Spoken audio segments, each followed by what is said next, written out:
unfailing on the Jabber screen.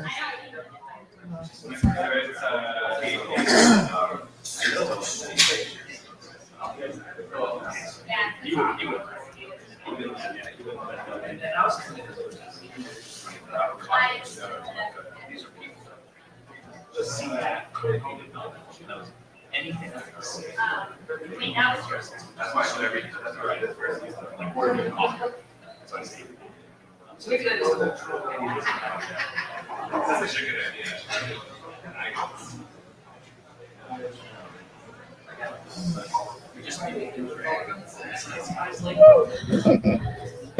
Okay, let's go ahead and get started. Can somebody in the back of the room close the door? Thank you. Thank you. You know, I'm not sure what it says that all of you all are on that side of the room. It's noticeable, right? It is. It's like we're over here. We're over here. Now we all have to walk that far just to get to the microphone. Exactly.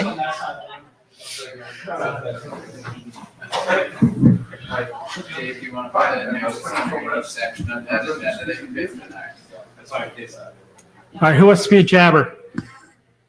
You're doing that too? Dave's doing notes, Bill's doing notes, I'm doing jabber. Ah, all right. That's good by me. I can't get jabber to work, so I can't. Just use me that go, I don't use jabber either. I have no idea.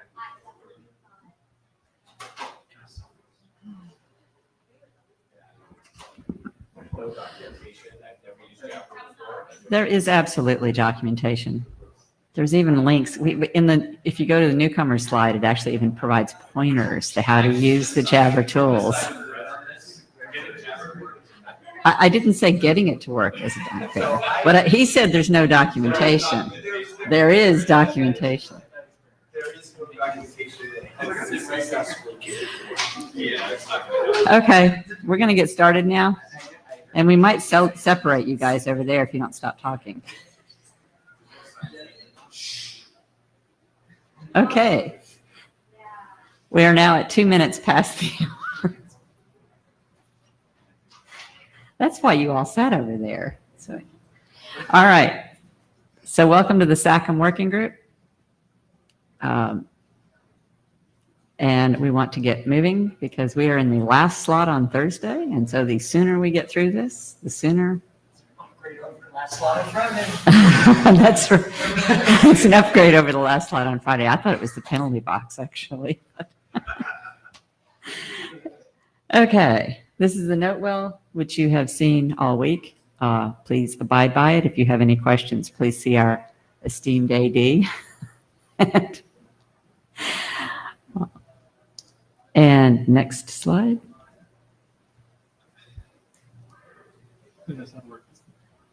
There you go. Agenda bashing. So I know Kathleen is not here, and she did have an agenda bash.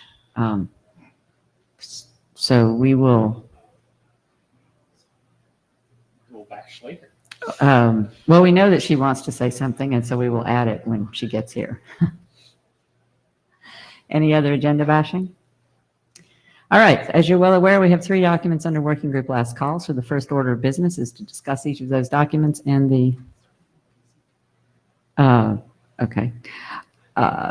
discuss each of those and see what the status of it is. And I have been instructed to start with EPCP, which I'm still struggling because I finally learned. We got several very good reviews. We will absolutely get right on top of incorporating the comments from those reviews in the document, and I'll try to get, would it be too late to say September? This next month's awful. The AD says it's fine. Yeah. It must be okay then. Cool. So, No. Could you imagine? No. so so did you see any showstopper issues? Do you think there's any showstopper issues in there? No, just Hank might not live past my having to deal with his 97 comments. But other than that, it's fine. I'll let you know where the body is.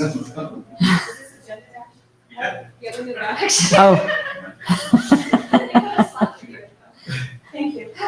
We told them that you wanted to say something. All right, so you see no showstopper issues. You plan for an update in September, and then we will address getting it out of working group last Yep. call at that point. Yep. Fabulous.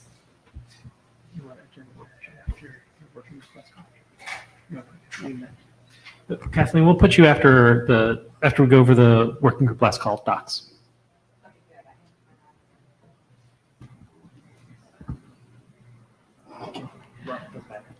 Okay, Stephen, Raleigh?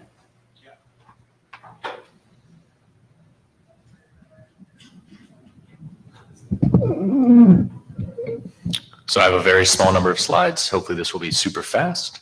So I have done some updates on the software descriptor extension to Rolly in accordance with the review that I received. The first round of reviews that I got when the working group last call first started were all integrated into version 7. And then we had the extended working group last call, and I got an additional several reviews. That's all been integrated into version 8, which I have posted. It was like at the start of this week, like Sunday or something like that. So the most recent version reflects all of the review that I've gotten during working group last call. I had a lot of really great comments and a lot of really great fixes and little things like that. Next slide, please. The only thing that I would consider a major change, and it's not even really that, is actually a typo fix in a normative requirement. The required application media type for the CoSWID was originally CoSWID plus CBOR, which was a mistake, and that should have been application/SWID plus CBOR. It's taken right out of the CoSWID draft. So that typo was fixed, that mistake is fixed, and now we're in alignment with the CoSWID draft and everything is good to go. And was always meant to reference that in the first place. And then just a lot of minor fixes, some language changes, the kind of stuff you'd expect to see at the end of a working group last call. So I think the document's in really good shape at the end of its working group last call. And next slide, please. So this draft does have a normative reference to CoSWID, but not the other way around. So I think that timing is good to kind of move them both along at the same time here up so that we can get that reference resolved. So I think the document's ready to move on to the next step and leave up to the chairs what they think. Okay. Based on the mailing list traffic, I didn't see any opposition to the draft. I don't. Does anybody here have any further comments based on the working group last call? Nope. Okay. I guess then with that, we will exit working group last call and progress it onward and upward. Excellent. Okay. Thank you, everyone, for your review and all the help in getting the draft good. Thanks. And CoSWID.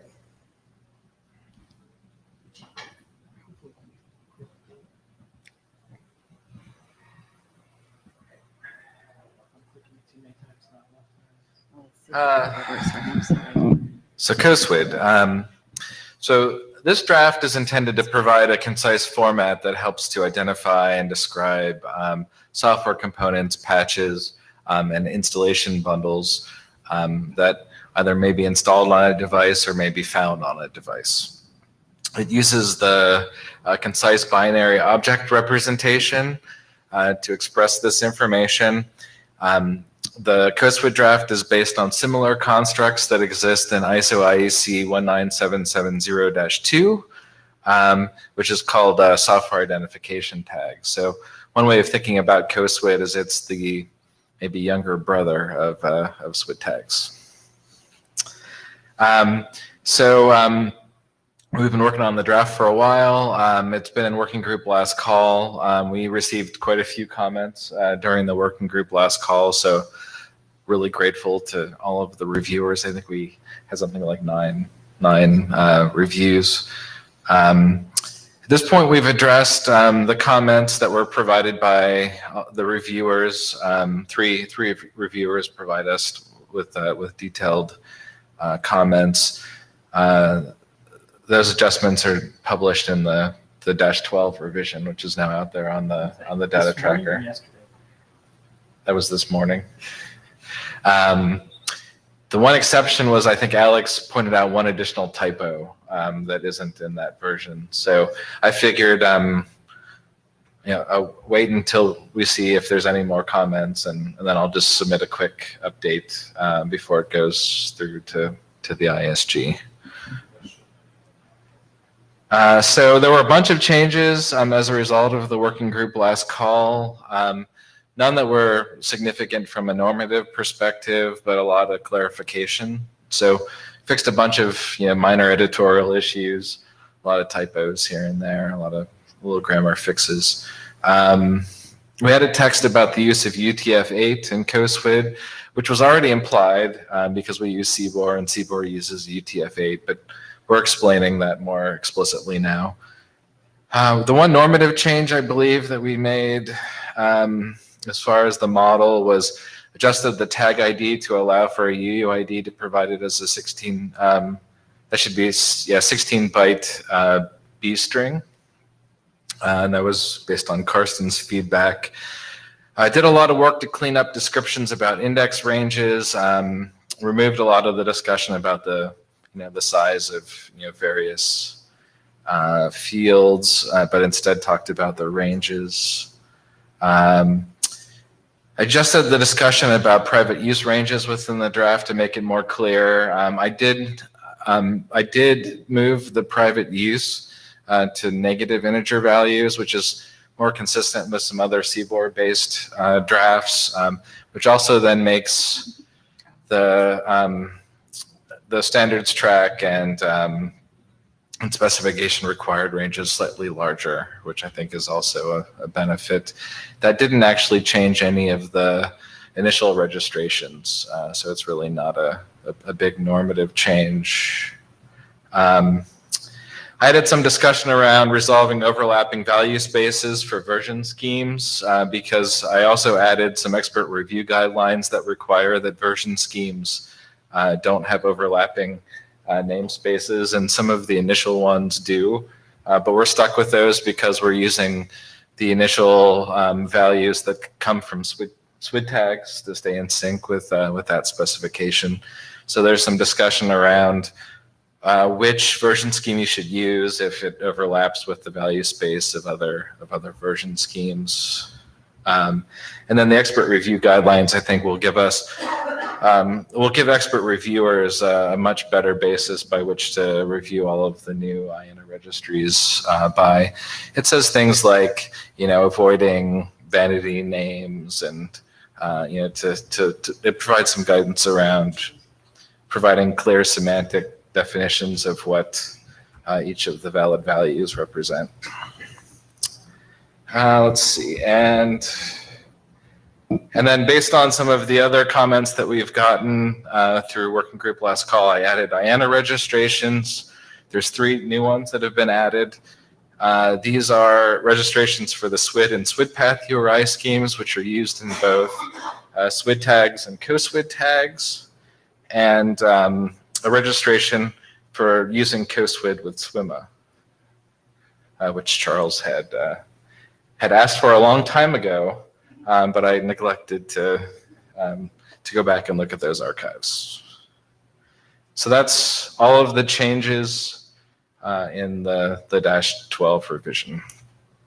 So at this point, all open issues on the draft have been addressed. We've completed all changes needed based on the provided comments. So looking to the chairs for advice on how to move forward. Yes? Who are you pointing? No. Pointing to the jabber stuff. Is there something in? Oh.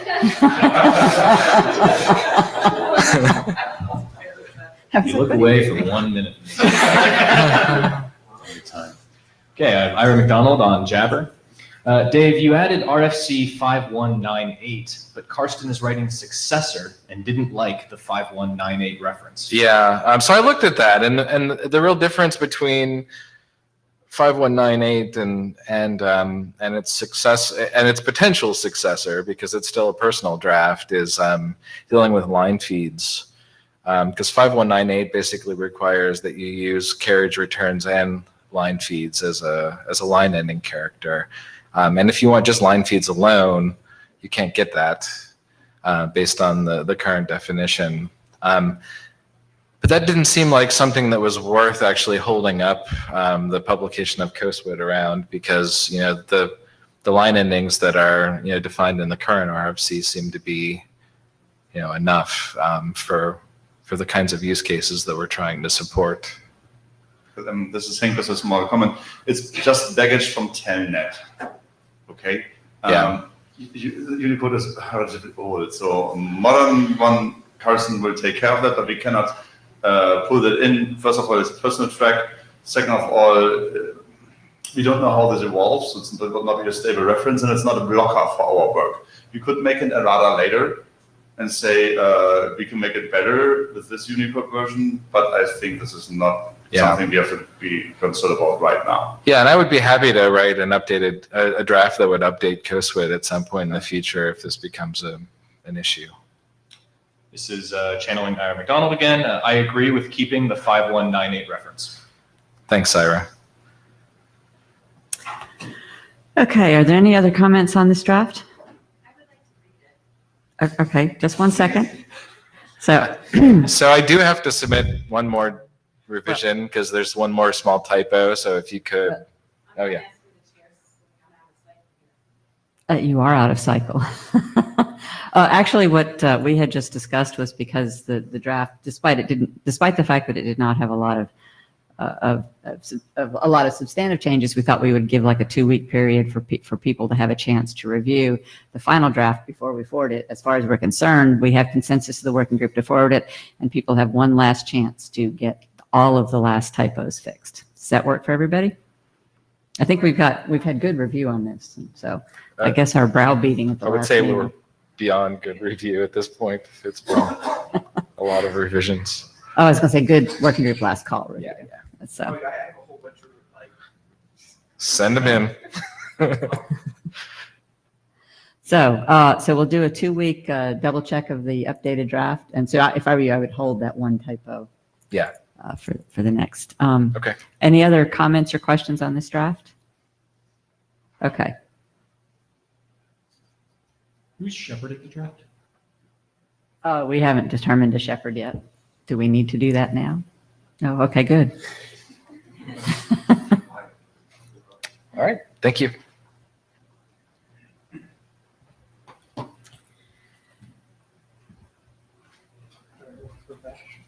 So Kathleen, I think. Working on it.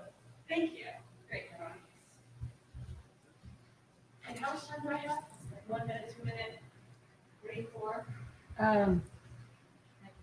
So I might generate discussion or punt it to an interim. So more than one, less than 10. Oh, great. Romy, I was asking, are we out of administrative items? Just going through?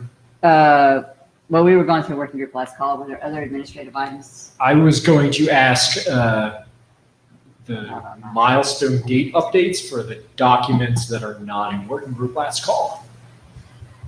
Yeah, we A sense have. of those, we'll talk about it later. Oh, we can talk about it later.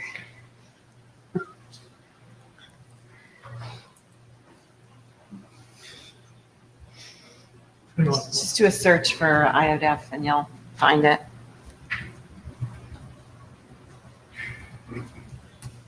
In that page. You're I know. that I have to use Chromebook.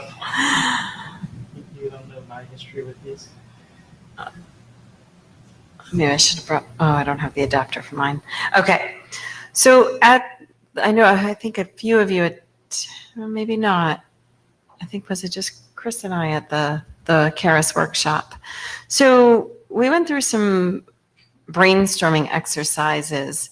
And for one section, we talked about adoption and lack of adoption on protocols, just to kind of get a feel of what helps. And in thinking about this work, I really want to see it get adopted, right? And so one of the core findings was for the protocols that, or structured formats that haven't taken off wildly, the work done didn't match what people wanted. Right? And so I want to make sure, and I know it's kind of late to do that, that we kind of reassess. And this is after I took a look at a few documents recently, and also, you know, seeing that we might be splitting off separately from what SCAP is doing. Is that the right decision? You know, who's listening to the users most? So with sticks, people aren't as interested is the discussion from Kara. So maybe it's different from reality for other people. They're more interested in using it as a format to manage their content than they are for exchanges. And IODEF, it described more than what people wanted to exchange. So that might have been one of the hindrances to adoption. So in thinking about this, I mean, I think it's pretty clear people want to assess their system integrity. They want to get the data in on their systems, be able to map it back to expected policies, and have secure systems. So, and then we have different methods of exchange that we've discussed. We've discussed XMPP grid. We've discussed ROLI. I personally could see the case for exchange within an enterprise. I could see, you know, out to a managed service that's doing assessments, and you may have different exposures than I do. And so I kind of wanted to just take that step back for a minute and see, you know, maybe it's customer driven. What are the cases where you're going to see this used? If it's your products, you're hearing from customers, where the exchange or the formats are needed. Anyone? Anyone? Yeah, and then I'm even wondering, like, there's some brainstorming exercises we did at Karis. It might be worth doing some of those, and I do have tools that we could do it online, where we could collaborate and just kind of reassess, just to see if we could. Maybe we're on the right track for adoption. Maybe we need to reassess and make sure we're doing the right thing towards adoption. Yeah, Adam Montfield, CIS.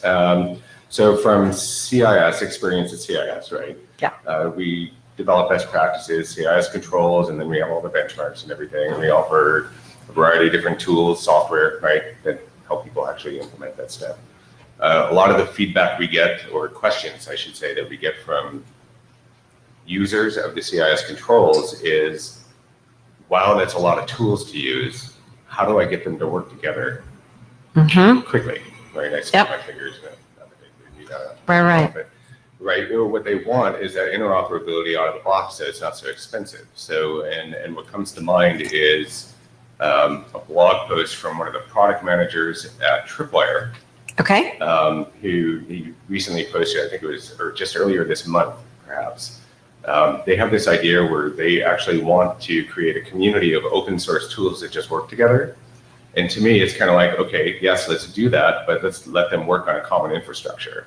And based on standards. Correct, right, which is kind of where I see this work being, like this working group, right? Can we establish what that common infrastructure needs to look like so that the different components in the various different workflows that need to happen just can talk to each other. Okay, and so are the most common components within a network, exchanges between networks? I would say all of the above. Okay, to be honest, right? Do we need to divide it out in terms of how we get, you know, staged adoption? Maybe. Don't let me run too long. Like I could develop a whole little session. Like I mean, Chris was there at Karis. I could develop a little session for an interim where we could really brainstorm this. And I can make you guys use Posties and like really fun things for online collaboration. That sounds like a threat. What? That sounds like a threat. I want to All right. see this. I want to see Adam's goals met, right? Like what Also- you said. I want to see that happen. And I want all the hard work happening from you guys to go forward and make an impact, because the endpoints have problems, don't they? So let's hear what the rest of the queue has to say. Thank and you. then I'll be we'll- quiet. So Brett Jordan, I will stand with my vendor hat on. Mhm. So I do have experience in some of these pieces. The more complex a standard is, the less likely we as vendors are going to implement, unless we have extreme compelling reasons from customer demand. So it's usually easier when they're simple and easy and they're iterative and we add to them and we can add functionality and features. But if I give this to product management and then to architects to look at and they come back and tell me, oh, well, that's 9 months or 12 months before we can implement, it's not going to happen. Let me finish, okay? And if things come back and they say, oh yeah, I can do some of this over the weekend, you know, it may not take over the weekend, but it does get done. So I've ranted about this before in standards, not just here, but in lots of other places, that there's a PR marketing problem that we all suffer from. And it really takes a lot of work to get the market to understand it, to get, you know, the various communities to know what it is, how it works, why they should be asking their vendors for it, and boiling it down into bite-sized chunks that people can grok. And so I was joking earlier, like who's going to start writing like the get started guide for some of these things, like to help people. And I know we've done some of it and you've done a lot of excellent work with this, but a Stanford, you know, design school exercise with Post-it notes might be a really good thing. So. Ask you a question. You can ask me a question. Sorry to interrupt, Adam. So, it's Adam again. As a vendor then, right? So, the perspective I have, I think, is that none of this work here, the code components that you would implement as a vendor, right, would be considered your secret sauce, your core stuff that you need to get done, right? I think that would be true for any vendor. So the question I have is, if there were collaboratively developed open software that you could integrate with your tools so that you didn't have to bear all the cost of developing this, would that help? It can help, but it also depends on the complexity of the code that we are consuming and the liability of the maintenance of that code. Interoperability is critical. Interoperability documents and Plugfest, where we actually get vendors together and we actually start working on things, and you know, kind of like the hackathon, but at a different level, are critical. I won't speak on sticks, but just purely as the vendor side of it, there's things like this that can help. But you also have to distill these hundreds of pages of documents into things that product management and architects can understand, because quite honestly, they're not going to read it. So they'll read it once there's a commitment by the business unit to implement. And so I like a lot of these technologies. That's why I come. That's why I try to support them. I try to read as much of it as I can. And much to Dave's chagrin, I may actually have comments on his document. But I think that there's a PR marketing problem that I think we could work on and help. And so I have done some of this. So I think the step back to see what the core pieces are that build might be quite useful. This is Hank, and talking about this never-ending cycle of what are we actually going to do, does the customer need this, and is it interoperable? You might be very happy about the results that will be presented by Bill from the hackathon, because we're sick and tired of talking about stuff. We started implementing for 3 hackathons now, and we now have tangible, really good things to show that basically there's light at the end of this tunnel right now, and I think this might push some things that you actually wanted through. Okay. Dave Waltermeyer. So I think we're probably on time. I cut. So we started this process, 7 years ago, and when we originally were chartering, I showed up as long as, in addition to a bunch of other folks from the SCAP community, because we wanted to work on sort of the next versions of some of the core SCAP specifications, things like XCCDF and OVAL and those kinds of things. And we ran into some problems organizing that work. We ran into problems with getting IPR released on some of that work, and it ended up dragging out for 2 or 3 years. And in that time frame, the SCAP community more or less left and didn't come back. So we're here now with really not much of that community in this room, a little bit of it, but not much. And recently, Jess and I have been working to try to rebuild that community, because when we started working on SACM, we basically said, we're not going to meet as a community anymore. We're going to start meeting inside the IETF to actually do this work. And we basically stopped meeting as a community. And now, and so as a result, folks actually said, oh, is SCAP dead? You know, are you no longer working on that? Because really for the last 7 or so years, there hasn't been much work on it. We're starting to rebuild that community by meeting outside of the IETF, and we're starting to get some interest on doing some new authoring formats around things like XCCPF and OVAL. I'm really reluctant to suggest to those people that we should go back and try the IETF again, because it just didn't work the first time. And Okay, so that's one thing. I want to figure out what we're doing here, but we can do this, I think, in an interim. That we're doing something, not just for the US, the broader community, that makes sense, that's digestible, that will get implemented, that will actually solve these problems. Okay, and Jess, I'm sorry, but I wouldn't let, I cut the mic and then wouldn't let him talk. No, that's okay. But I mean, that's kind of where a lot of folks in the SCAP community kind of look at things right now. Okay, so. Thank you for the time. Right, so the question of having you, giving you some interim time, was that? Does that make sense with people like that? Just, yeah, okay. Okay, let's do the official IETF way. Everybody hum that would like to see some interim time devoted to this. Hum if you would rather not. Oh, look at that. All right. Thank you. You're welcome.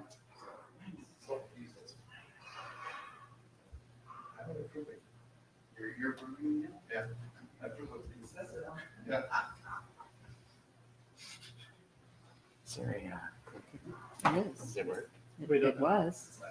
If you push the right button. Oh, okay.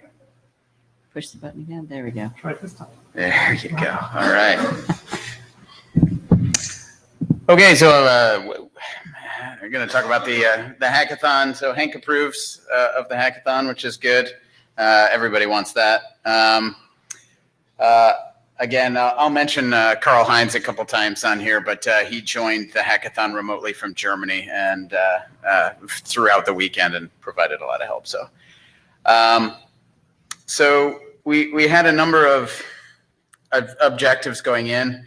Kind of wanted to start talking a little bit about how to represent what information to collect from an endpoint, how to represent what was collected. Kind of dovetailing a little bit on some of the SCAP stuff. I'll probably talk a little bit about that on other slides, but I used some adaptations of some SCAP content in there. We wanted to implement a simple collector actually to interpret that what to collect information and actually get it from that endpoint. Thankfully, I work on a tool that does stuff like that. So we wanted to do some cool things with XMPP as transport.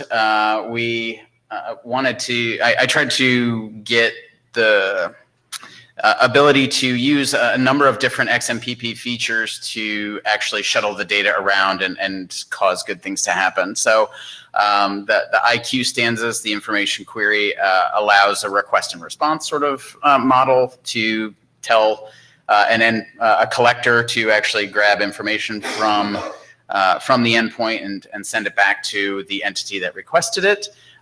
There's some other entities, other stanzas out there and other functionality. We use publish subscribe capabilities of XMPP to do that as well, to move that information around, and actually ended up being able to shuttle it around using just basic XMPP messages. So just as I would send a chat message to somebody, I can send a payload to tell that entity to collect and not really care if they send me a response and just assume that either they would send something back if there was an error processing it, or just go off and do its thing and send the data to where it's supposed to go.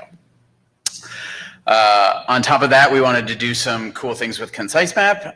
We wanted to take the collected information, those system characteristics that we collected from that endpoint, translate that into to the Concise Map CBOR format. We modeled a little bit of that collected information into CDDL, and I'll get to that on a couple of slides.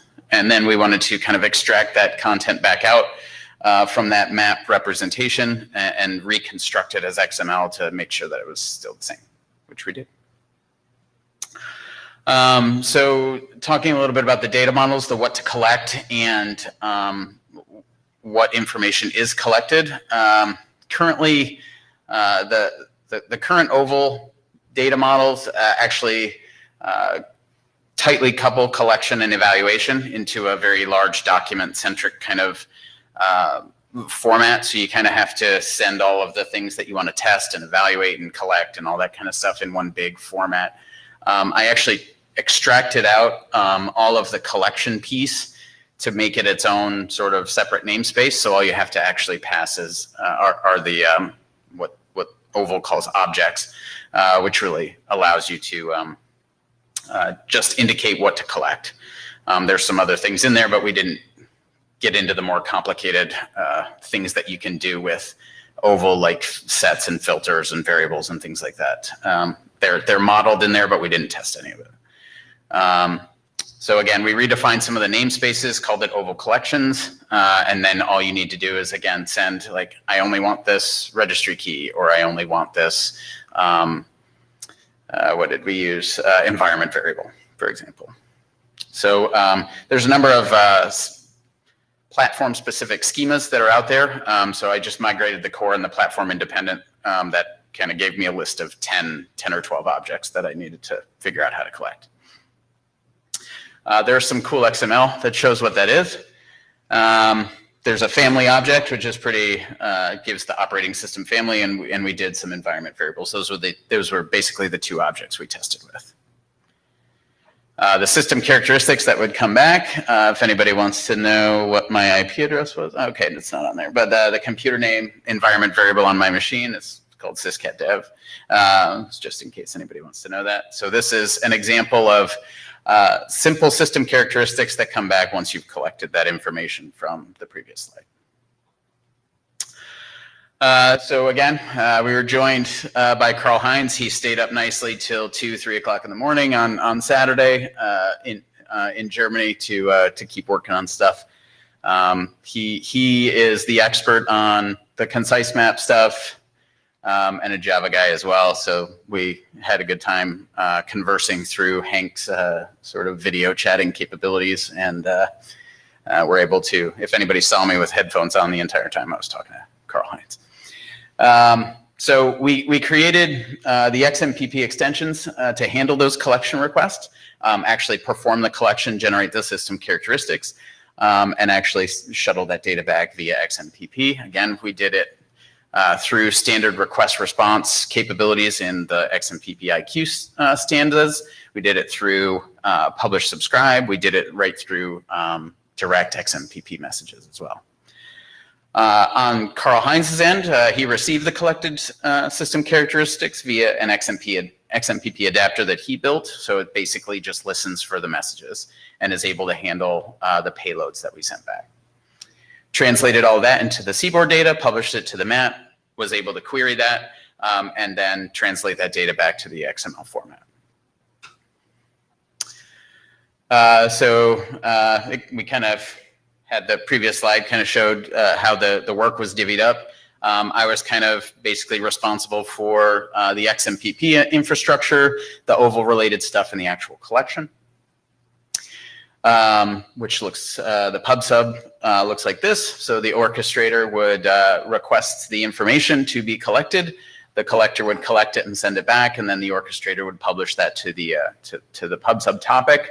And then the German side of the equation was the XMPP adapter and translating and saving all that stuff into the map data. The direct IQ just basically replaces the pub subtopic with the XMPP adapter on the German side. I like this German and American side stuff. That's good. The direct XMPP message, again, sort of does not include the response. Oh, I didn't update all of that slide. So that IQ response containing oval system characteristics should be deleted from that slide. Sorry, and it just has the collector sending the message stanza with the system characteristics. Karl Heinz did all the, again, the stuff on the German side. So he was able to configure his XMPP adapter to subscribe to that pub subtopic to receive that information. He also was able to configure message listeners to be able to retrieve, again, all of that data in a standard message payload and a standard IQ stanza to then translate that into CBOR and move that into the map client and translate it back out. This is what the concise map model looked like. So it's a series of identifiers and metadata that sort of links those identifiers. So I guess I can't really walk over there, but the system identifier there is one of the identifiers. The collection identifier, which is the one on the far right-hand corner, identifies the actual act of collection. The different identifiers for the items that are right next to the collection one identify basically the family item and the environment variable that we collected. Again, this was all linkage together, and we could query both by system and by the collection identifier to retrieve all of the associated data that we needed. In very light font and very small font with some large arrows on it. It kind of shows what the translated what the CBOR looks like before it's translated into binary. So we've got the representation of what those identifiers look like and what the all the linkages between them. So I'll try not to make you read that eye chart. So we actually learned a ton in this.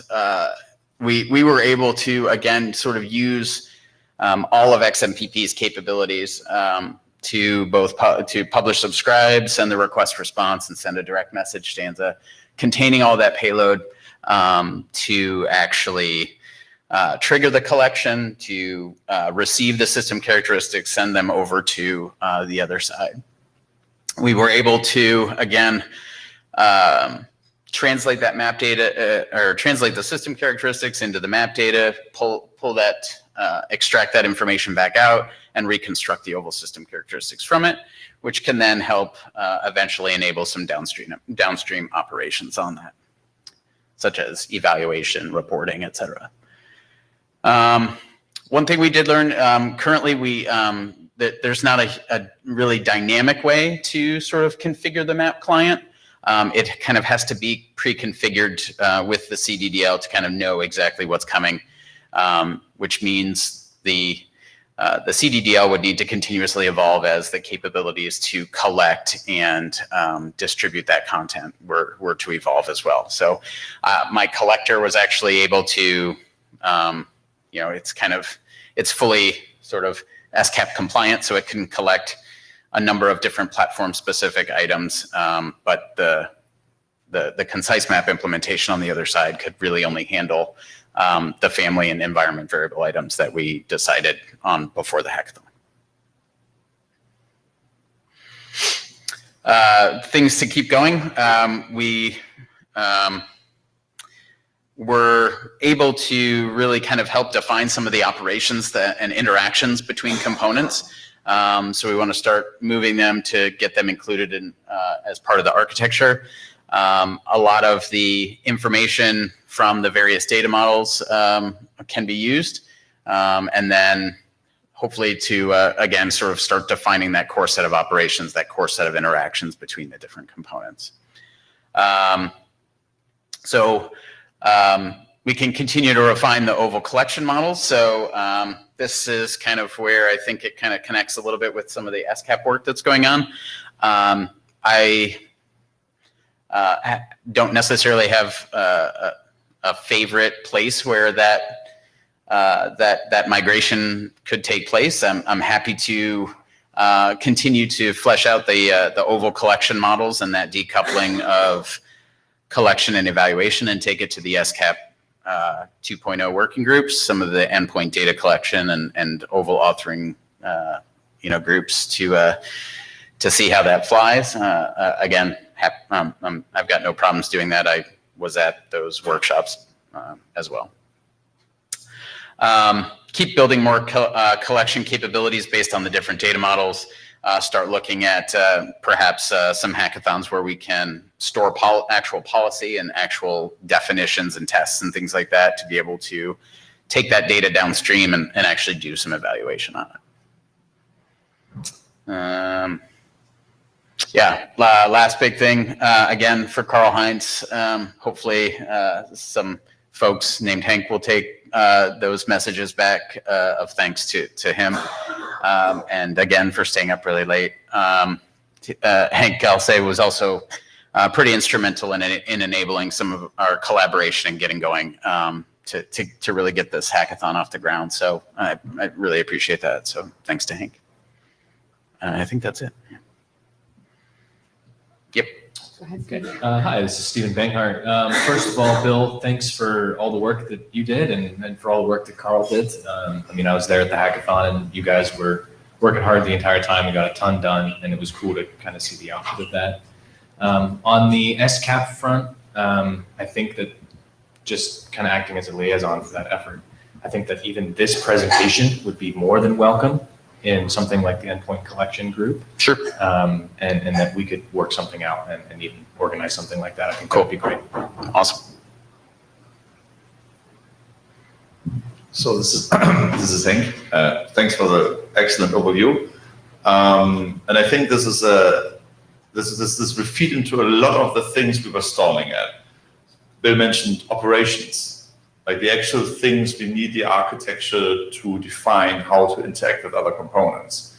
We have two starkly different data models that we could show interoperability with, okay, 2 items on the CDDL side yet, but it is a proof of concept. So if we can all of them.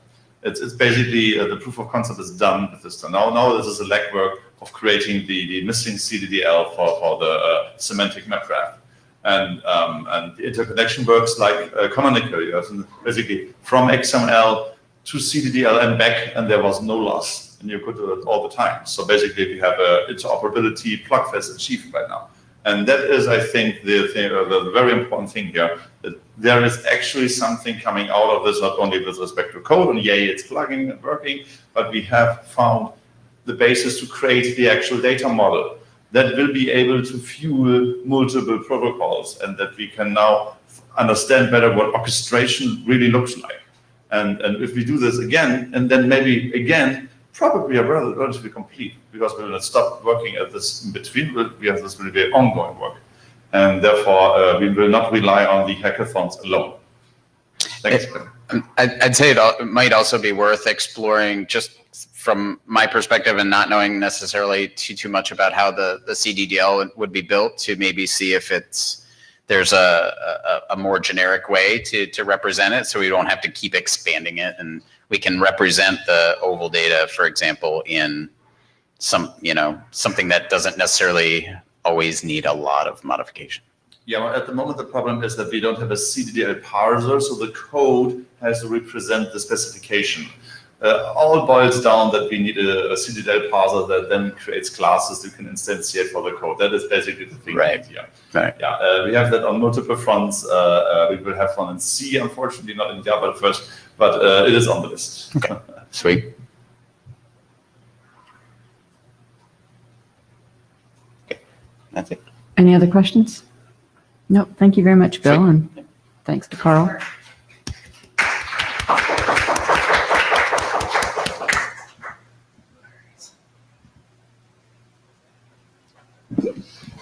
Hi. How much time do I have? As fast as I can. Okay, Yeah, got it. it's not- Cool. SACM architecture. This actually probably won't take very long. There's some pending changes to the draft that Bill and I are making. We want to remove the XMPP based solution from the draft pretty much entirely right now in the unpublished, like in the GitHub, right? We moved it to an appendix depending on what people say. It belongs or it doesn't. If nobody has an opinion, we'll yank it. Maybe we'll put it into a separate draft if that makes sense. We want to combine the current section 3.1 with the current section 4, which becomes the new section 3. And we'd like to narrow the focus to a single workflow. And the one we happen to be most familiar with is basically configuration management, configuration assessment, right? Which is still state assessment when it boils down to everything. And then a few clarifications as covered on subsequent slides. There's enterprise boundaries mentioned in the draft, and what we didn't want was that to be inferred as being traditional endpoints only. So really it wasn't intended to indicate only on-prem stuff. It's supposed to also mean, anything that the enterprise has to operate, whether they actually own that infrastructure or if it's shared infrastructure or what have you, right? So that was one clarification we're going to make. Another clarification, this one's probably more important, is talking a little more about capability versus interface versus operations. Before I get into those three things, you might consider interface and operation combined at the abstract level to be like an interaction between different components that have various capabilities. But essentially, what we want to be able to say for a capability is some product can assess, like it says in the little sub-bullet, product foo can assess configuration for Windows, Mac, and AWS using Oval 5.11.2. Like we want to be able to express that between components so that they know where to go when they have something that needs to be done with one of those classes of technology, essentially. For an interface, we want to be able to say configuration assessment of Windows 10 using Oval 5.11.2. That's an interface that basically implements that to some degree, right? Does that make sense so far? We want to be able to specify interfaces at that level eventually, right? Probably in the solution level and maybe not the high level architecture. Operations, I want to gather system characteristics from Windows 10. Basically, you're telling something, go collect this information, right? That's essentially an operation. We'll put some clarification in the draft around these things, and people can comment and complain, maybe, I don't know. The sub-architectures, we did want to talk about that a little bit too, just to make it clear. The overall SACM architecture kind of does have this dual nature in terms of sub-architectures. There's collection subsystems, right? So like the EPCP, right? EPCP draft, ECP, formerly ECP draft, is a collection sub-architecture. And this SACM architecture supports that. It also supports the idea of gang push or using an oval-based system that doesn't go through EPCP, right? It's intended to support all of these things. So we kind of call those the collection architectures, collector subsystems. And then above that, so to speak, is more of the cooperative tooling, which is what we talked about at the beginning when Kathleen was talking about what we're doing here, basically, right? So the cooperative tooling architecture is essentially how do all these different components in a standardized way start to talk to each other without a lot of operator intervention, if any, if that's possible. Yes, we want to clarify components. So I mentioned we're initially focusing on configuration management. We will propose specific components and we'll provide some descriptive details for each of those components in terms of their capabilities, the interactions they have between each other, and even the different types of interactions. So in the hackathon, for example, they had PubSub, they used IQ, which is, I believe, query response, and then they had message, which is just you send it, and unless you hear something bad, you assume it went well, right? So there are those different ways of dealing with these workflows, right? So we're going to kind of talk about how we do that as well with configuration management with specific proposed components. There are 2 open questions in the draft. Should workflows be documented in the draft or in separate drafts? We're going to start in the draft, and if we need to, we'll move it out. Same thing for interfaces or interactions. Basically, we'll start in the draft and move them out when it's necessary. So basically, the more detailed it becomes, I think then it becomes more of a solution. And once it crosses that line, wherever that line might be, we can move that into a separate draft. That's it. I don't have a question slide, so it just doesn't move.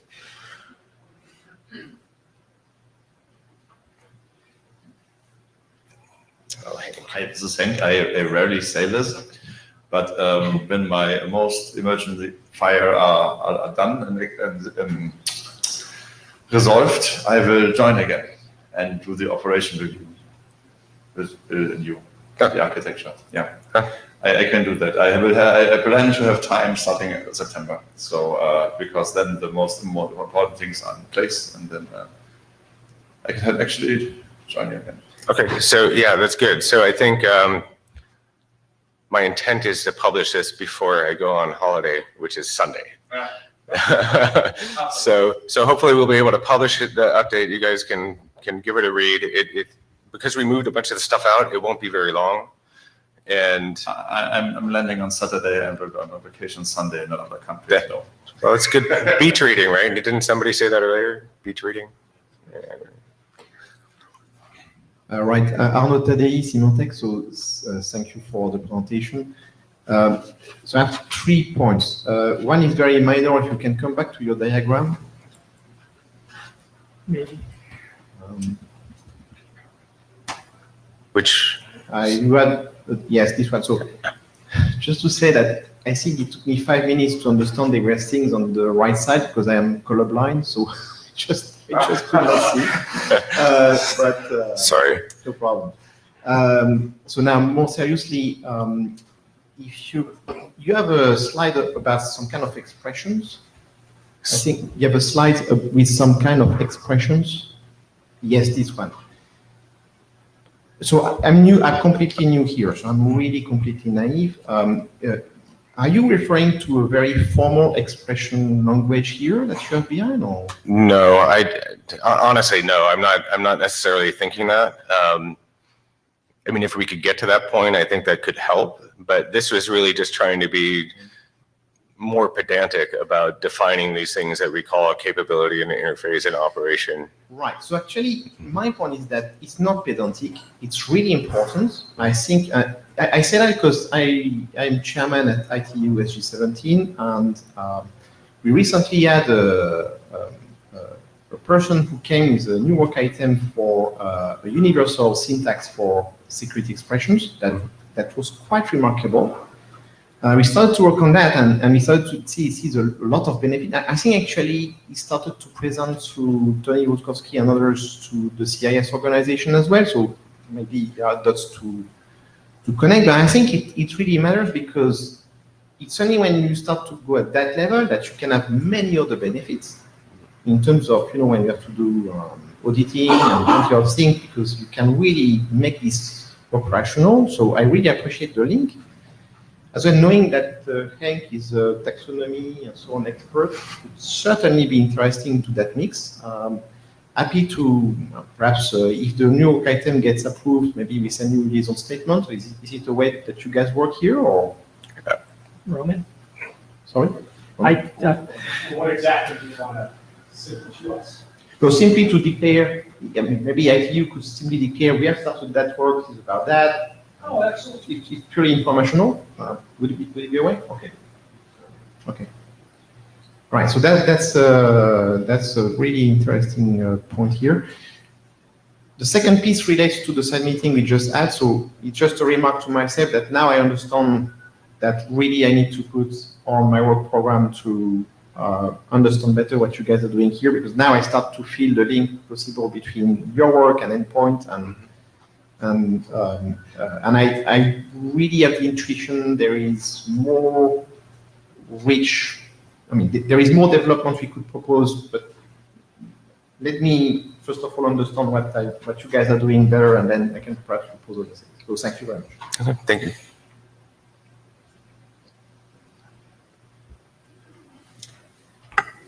No, this is- Don't go anywhere quite yet.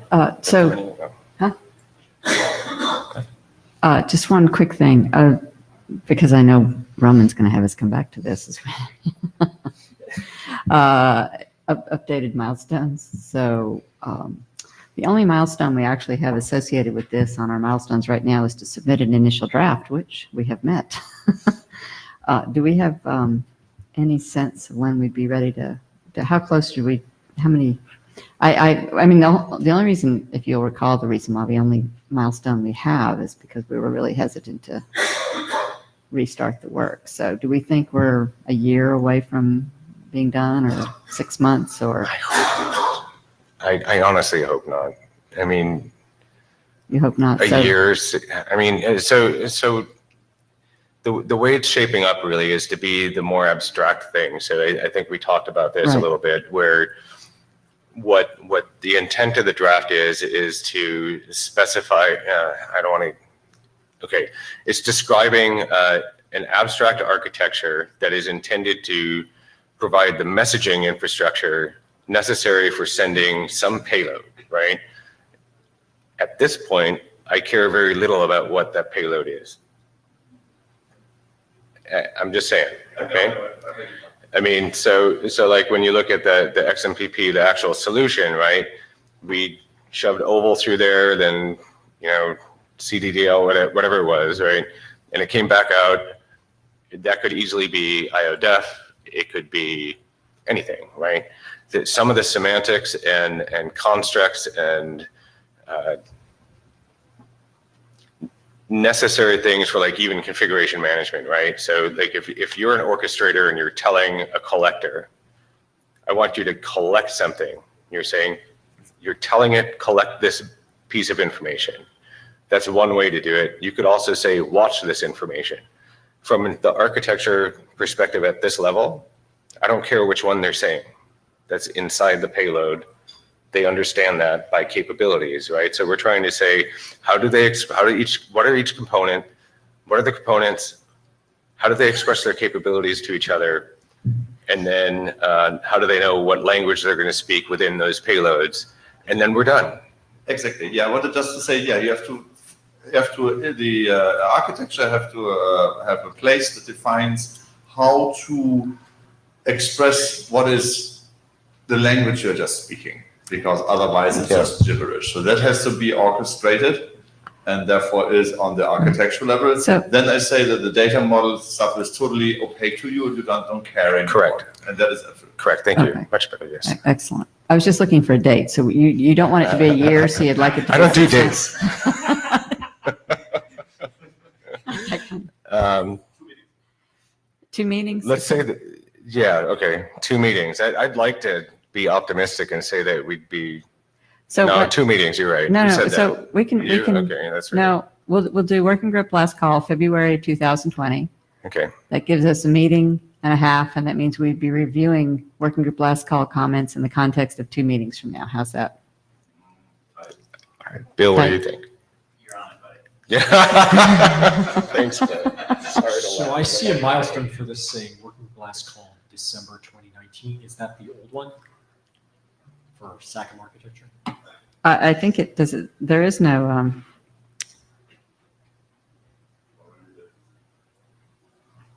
There was an initial draft one. I'm reading working group last call, SACM architecture, December 2019. We can make it read anything we want. Am I not? I'm not seeing this. Yeah, that's the next. We'll make it read February 2020. Oh, Did you find it? oh, I did find it. Sorry, I reloaded it. It was not there before, was it? No. Oh. See? Okay, so we're making that one February 2020. That's only a couple months. No big deal. Okay, so that's architecture. 2 extra months right there. Yeah, that gets you through the holidays. Okay, so moving on. Thank you very much. All right, thanks. Information model, it's you. Can we talk about the other things on that list? Or do we have other business? We still have, yeah. But I'll go fast. I just want to say what Adam said. I said, so I'm just going to go over the information model. I posted a really rough, small, short draft. It really just so see, shockingly basic draft submitted. It has a handful of fields to describe the different elements. There's one interesting thing in here, but I'll come back to it. I'll come back to it right now.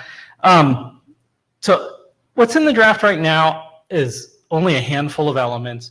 It's really aimed at kind of what Adam and Hank just agreed to, which is how do you enable kind of saying here's an endpoint, here's what the endpoint's capabilities are, or here an endpoint. Here's an interface. So I'll stick to Adam's terminology to the best of my ability while I speak. Here's an interface. Here's the interface's capabilities. And then there's a little bit of, some kind of command type stuff in there. So I added composite structure type notion in this. So this is information model, so this is still high level, but I haven't used it yet. I can envision that people might want it, but I'm not sure if I should keep it. This is Hank, yes, please. Okay, there's one vote for keeping it. And so,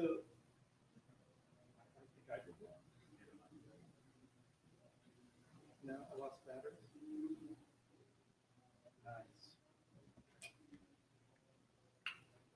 Nice. You would just use that.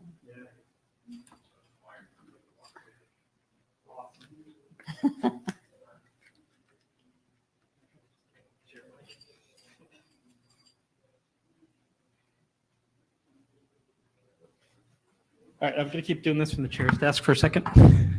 Ow, sorry. Yeah, so, I mean, there's one vote to keep it. That would really be about future-proofing this, but I can imagine its usefulness, especially if you, have any kind of version where you want to do a compound version of a host. But I haven't done anything like that yet. So another idea that's in there is the idea of an opaque information field.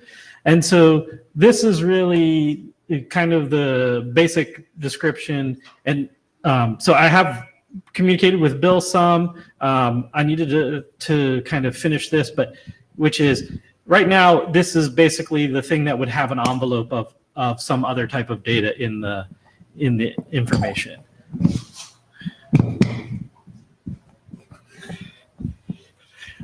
Thank you. So there's pros and cons to this, in my opinion. And so opinions on what we should do here are also welcome. So if I allow any kind of opaque element and let you to transfer anything as, just kind of a blob in the structure, then there's very little motivation to standardize more elements. On the flip side, to kind of Brett's comment from before, this potentially lowers the bar very much to doing any kind of implementation because there's only a handful of fields you need to put in, and then you can put in your blob as long as the other person knows what the blob is. Hank?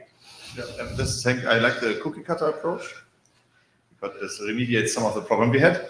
I am frowning at octet length on the information model level. That's an implementation specific problem. So what I have so far has nothing with regards to how you would actually really represent the data or do any kind of serialization, deserialization. But it does let you, for me, octet length does let me think about kind of what the elements, what I'm dealing with. Yeah, but if you say IP address octet length 4, you're forcing them to binary. So it's a data model thing, and I wouldn't touch that. Fair enough. True. I don't know if your comment's valid. All right. So another kind of thing I'd like some feedback on. So I just have a handful of really, so most of the document was actually written, but I added this after I talked to Adam and Bill. So that was this week. Lucky for me, I didn't post anything till this week. So you didn't know that. I added run assessment, assessment result, capability to discover, obviously also have to be, some kind of version of how you do those negotiations. I envision some kind of enumerations that would be IANA register of, the types of data formats that could be exchanged in those opaque envelopes. I don't think that's a complete list of commands. I'm incapable of getting too far ahead of say, Bill and Karl-Heinz and anybody else who wants to participate. So I will, by necessity, lag them somewhat, hopefully by not too much. Yeah, this is Bill. I'll just say that, that what you have is kind of in the same vein as things that Adam and I have discussed about things to put in the architecture as well, so we can coordinate on all of that. That is absolutely the goal, and I'm tracking what you guys are doing as to what I put in here. So I obviously do want the information model to align, and I'm paying attention. Good for me. What? I am a chair, as it turns out, yeah, which means, I don't have to beat myself, although maybe I do, to read everything. This is the only place where I'm using a list currently. So there's, at least in the current version of the information model, there's one thing that's the command, and then there's an associated list, which could be the parameters and the return types. I don't know if that's the same way to do it. I don't know if that's great in the information model, but that's what it is right now. And I'm happy to accept people's better wisdom. So this is channeling Aaron McDonald on Jabber. Karsten would say that opaque was the X name mistake happening again. Yeah, but I think I would have agreed with that when I described the opaque type up front. It's exactly the same. Yeah, it's an yeah. I'm not Aaron McDonald. No, I know, but so he's listening. So I would agree with him in that. Yeah, the X name is. I would have the opaque. The opaque is typed, and that would become a registry. It's only half or 3/4 as bad as the X header.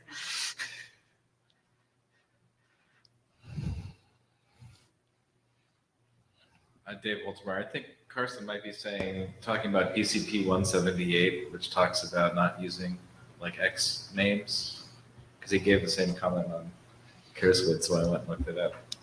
But I think that's the guidance on.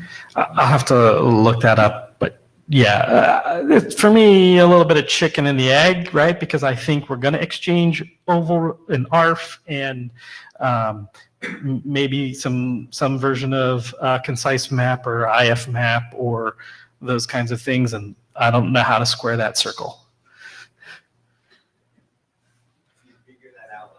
Yeah, and that was kind of it. And so this is the kind of feedback that I'd like to get from you guys. And obviously, I mean, I know Bill and Adam and I have talked, and I will continue to talk and follow what you guys are putting in there.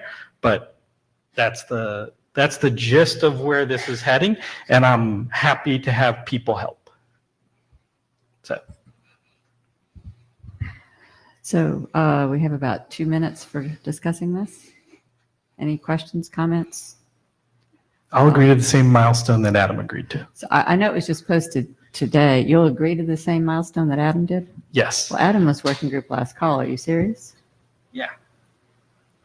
Okay. So this is Hank, and I'm agreeing with your process of lagging behind a little bit, which is because we are doing this code and have proof of concept, and it's actually viable.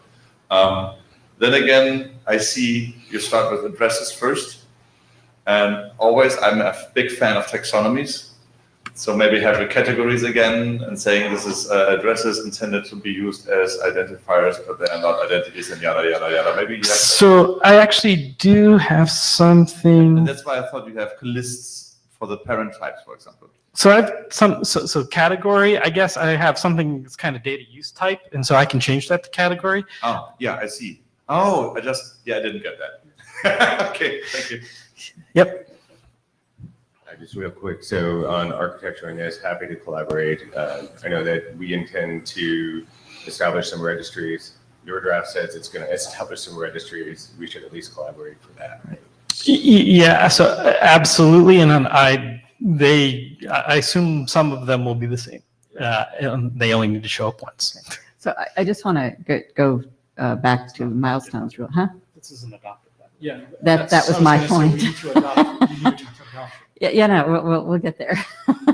So I was going to suggest that perhaps the initial draft would be the initial milestone would be adopted as a working group document, and maybe we would set that for maybe September. Okay. Okay. All right. So I think no more questions on. Thank you very much for putting this in. So the next thing is next steps. And I think the first thing that we're going to need to do real quickly is our area director has asked us to look at our milestones, which were at the beginning of this meeting, woefully out of date, but some of them have now been updated. We have been. So the questions I had for you all were, so we set the Rowley software descriptor and CoSWID to August 2019 to go to IESG. We did 2020 for working group last call of the SACM architecture. We actually need to put a milestone in for the EPCP to the IESG. So we will put that one in for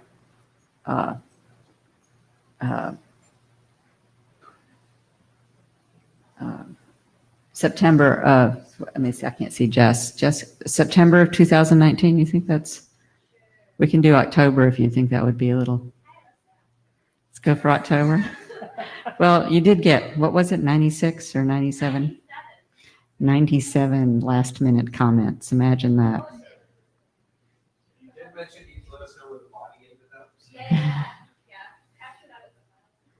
Okay, so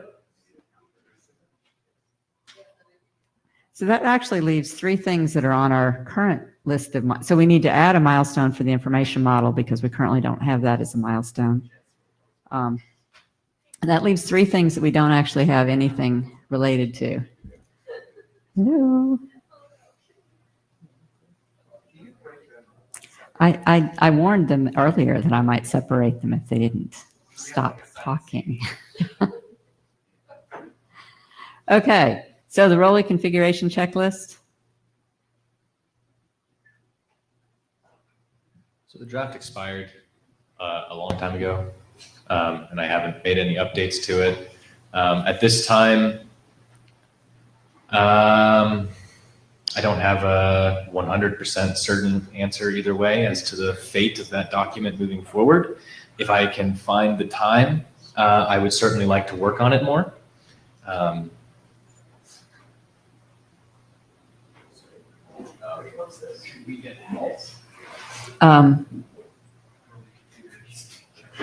The Rowley software configuration checklist. Roman did it again. I mean, do people still want to do this?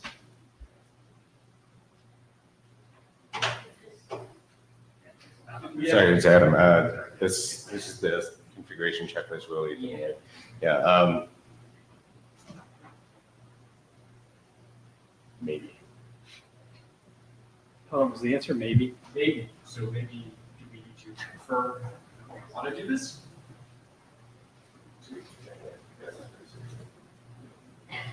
I guess this is Bill. I guess for the Rowley checklist one, I would.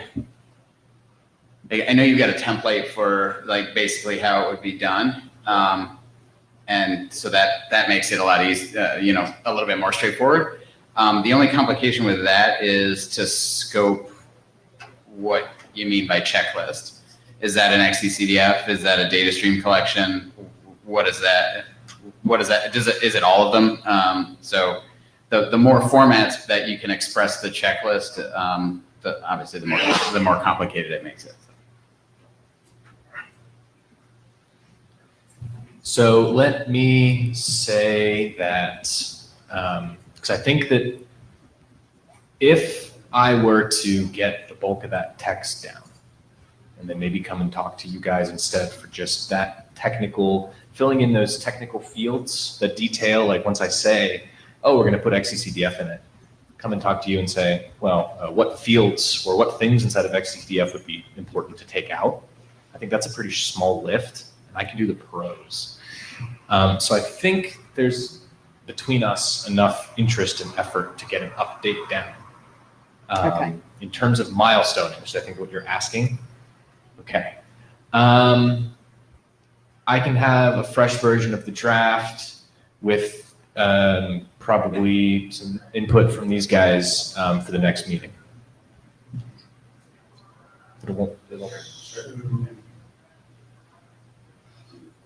Next meeting, Singapore.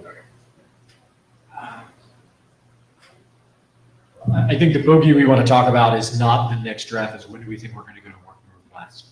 Well, I think that maybe we should edit the milestone, because at this point, I think the point at which we had a date in there for submitting it to working group last call, or submitting it to the IESG, we had a document that we were currently. I mean, we could come up with a milestone for starting working group last call. I mean, if Okay. we wanted to do that, but I don't really care what the milestone, like what we pick is the milestone, honestly. Whatever works for you guys, we'll work towards it. I mean, Well, whatever. I would, no, because, well, I can. Yeah, okay, Roman, I mean, part of this is, do we have interest in doing it? Do we have energy to do it? Do we defer it? I mean, it'd be nice to be able to kind of have a plan to talk about. That's my point. Dave Waltmar, I'm willing to help you finish it up. And there's not much left to do from my understanding. The last time I read it was maybe like 6 months ago, but it looked like things were kind of there. Right, and I have some expertise in those formats as well, so I can help you with those details too. Maybe since I'm easy to find for you, I can help you put those details in, and then we can get Bill to do a solid review with your data. That's already like something that's been adopted by this group, right? So we're in the things about the stable version. Yeah. I have to go. Some version of it. That's easy. Okay, so. So I can commit to helping from that perspective, and maybe that means we can have something that could be ready for the group to review by the next meeting.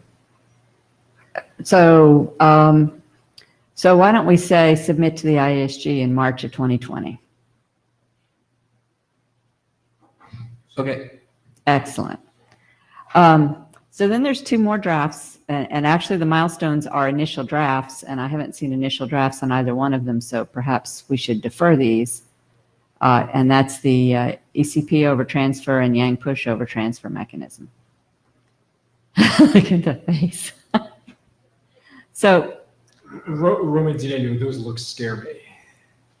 Do we want to still do this work? Yang push is done.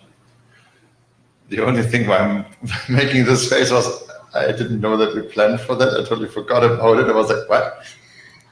So that's on me. Yes, it's a valid producer of information, and I assume that we can revive that when we are at a place in the architecture that has the appropriate set of operations to initiate that. So I would assume after the next meeting we can start working on that effectively. Before that, it is just wishful thinking. So, but But it is still something that Yeah. we think we should do. So after the next meeting, so maybe initial draft in February 2020? First of all, Young Push has to get RFC. They're in the cluster now, in the editor cluster. I think this will have a result in like 2 months. And during that phase, we can initiate the draft, have a 0-0 next meeting. We have clusters in the middle of it, right? Yeah. Yeah, that's true. But I have to talk to push offers how to integrate this. There's a dependency there. I will not do this totally alone. So I would say So- we can start. So all I want is a thumbs up, thumbs down, we're going to continue. So thumbs up, we're going to continue it, and we'll set initial draft end of this year, early next year. End of this year is very likely. End of this year is very likely. Okay, so we'll make it January of 2020. That way you'll have all of December. All right, and then the ECP one? She left. No, it's a different draft. It's the ECP over transfer mechanism. It's not the, That'll be harder to resolve than Jessica left you. all right, so we'll take that one to list. Okay, so that covers all of our existing milestones. Hank, you only have to be quiet for 4 more minutes. I'm sorry, I have a question for the notes. For the notes. Oh, for the notes, you can go. I just want to know, like, what the official topic of the thing that Hank was just agreeing to. Yang The push. Yang push. Right, Yang push. So the other, So, like, what about it? That's enough for the Okay. for the notes. And that was end of this year, early next year? January 2020. Okay, so then the one thing that was not on, there's 2 more things on the agenda. One, we're not going to talk about it, but we don't currently have it on our milestones, but there is still that terminology document that has expired that, Some of the things might go into the information model eventually, so we have to prune that. It's actually, if I see the current scope, we are pretty fine. We just have to revive it when the time is right and the architecture has a place to get with the characterization profiles, yada, yada, but we are starting on that. So I think when the architecture is done, we should be able to complete the terminology iteration later. So give me 4 months after architecture. okay, architecture plus 4. Yeah. All righty. So the last item I have, I think that we have is schedule going forward. And, we will, I mean, for better or for worse, we seem to make better progress when we have virtual interims. So I was thinking, without at all coordinating with my co-chair, 2 virtual interims between now and the next meeting. I was thinking early September, early to mid-October. Is there anything that stands out really obviously, like maybe the week of September 9th? I'm looking at the week of September 9th, September 16th, or, and then following that, the week of 7 October or 14 October. And so none of you all see any major, okay. So schedule 2 virtual interims. Anything else? Any other business? Excellent, thank you. You are free to go. You have 2 minutes left. I've become very controlling with